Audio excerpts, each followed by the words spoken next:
Rada diha mga bok, good evening sa atin pong lahat. We are here kina Tita Phil at Ma'am Emily, AVR Sweet Farm soon here in Cabantian, Misamis Oriental. Itutur ko ba kayo? Sama ba kayo? Ano? Ano bang hinihintay nyo? Let's go mga bok, let's go! Mula dito sa baba, papataas naman tayo. So, hayaan muna natin sila dyan. Mag-unload ng ating delivery na double rootstock AVR Sweet. And, tamaan nyo ako dito, panoorin mula sa Himpapawid yung area na pagtataniman natin ng ating dineliver ng mga AVR Sweet talaga. Yun, ganda oh. Pinagpala talaga ang Mindanao yan oh. Ang gaganda ng mga pananim nila. Ayan, hitik pa sa mangga oh. Hitik sa mangga. So yan po yung view sa atin mula dito sa Himpapawid. At dito naman sa baba, ayan oh. Sobrang linis po yan. Nakaplantas yung mga mangga. Pero walang mga bunga nga lang to.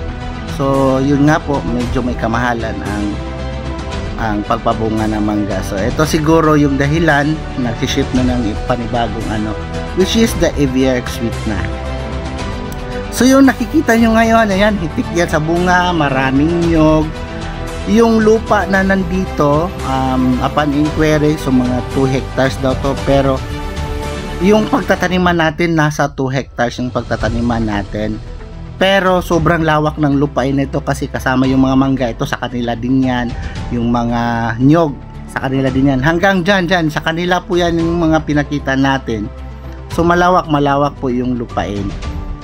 So, hopefully ito ay mag-success na farm venture ni Tita Phil at Ma'am Emily. So, yan, sobrang lawak ng lupain. Maya-maya, tingnan natin, upon deliver, yung nadatnan natin dito ay nakapagsimula na silang mag-platting. Sorry.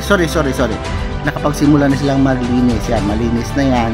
So, yan po yung dinaanan natin papuntang farm nila. So, papakita ko lang sa inyo yung kung gaano po talaga kaganda ang area, bulubundukin niya. So kung whenever na merong bagyo, protected pa rin kasi may mga nakaharang ng mga bundok. So hindi masyadong may stress kung may hangin. So kita niyo naman malinis na. Tapos na yan talaga na tractor nila. So pag deliver natin, nagturo tayo sa mga tao diyan, nila Tita Phil at Ma'am Emily na ayan kita nyo naka-tractor na ready for planting na talaga yung dineliver natin. Nagturo tayo. And then as of the moment, tapos na rin po sila nakapag-fence. Meron na pong drip system yan. Ready to go na talaga. So welcome to AVR Sweet Farming of Tita Phil and Ma'am Emily. Dito sa Cabantian, Misamis Oriental. Yuhu!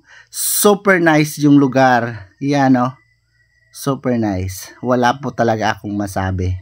Super ganda. Refreshing yung mga view. Super refreshing. Fresh yung air. Very tayo na hindi madaling madamage ng bagyo.